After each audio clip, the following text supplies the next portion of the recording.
students of Sakhawat Memorial Government Girls High School. I am Nausheen Ali Warsi. I am Shomini Denna. Myself Aksar Ali. Myself Shahima.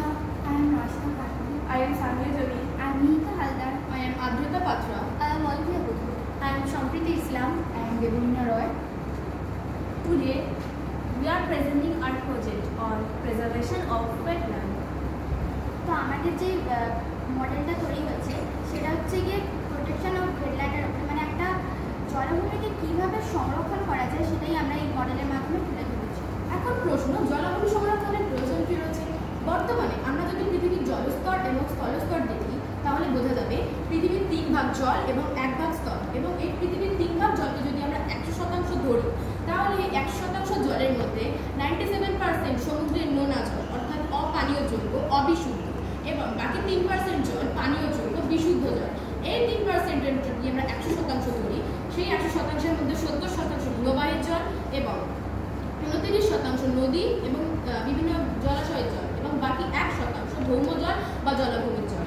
জলাভূমির যে জলের মধ্যে ecosystem সংস্থা ঠিকঠাকভাবে বজায় থাকে, যেমন এখানে বিভিন্ন প্রাণী দেখানো হচ্ছে, ফ্লোরা ফনা দেখানো হচ্ছে, পদ্মফুল দেখানো হচ্ছে। এছাড়া বিভিন্ন জলজ প্রাণী এখানে সঠিকভাবে বেঁচে থাকতে পারে। এছাড়া বিভিন্ন আর্থিক আয় এই জলাভূমির মাধ্যমে হতে পারে। তো আমরা এখানে দুখানা এরিয়া দেখেছি মডেলে, একটা হচ্ছে কি ইকো ট্যুরিজম পার্ক আর একটা হচ্ছে কি রেসিডেন্সিয়াল এরিয়া।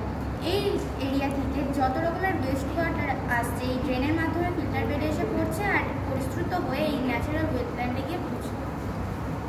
तो फिल्टर बेड में हम लोगों का 3 लेयर है, गैब्रियल, कोरल सैंड और फाइन सैंड।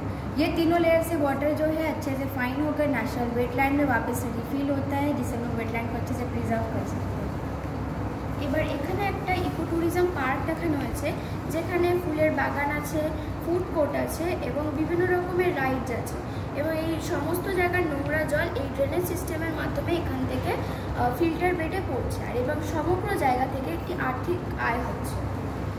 এই পার্কের পাশে একটি রেসিডেন্সিয়াল एरिया দেখানো হয়েছে, যেখানে একটি बिल्डिंग এবং একটা वाटर पार्क टैंक আছে। और यहाँ पर रेसिडेंशियल एरिया में हम लोग ये देख रहे हैं कि बहुत सारे फ्लैट होते हैं रेसिडेंशियल एरिया में, जहाँ से यूज्ड वाटर ड्रेनेज के ज़रिए फिल्टर बेड में पड़ रहा है और फिल्टर बेड से वापस वेटलैंड में पड़ रहा है, जिससे वेटलैंड का पानी हमारे लिए यूज़फुल हो जाता है और इकोसिस्टम भी बैलेंस रहता है।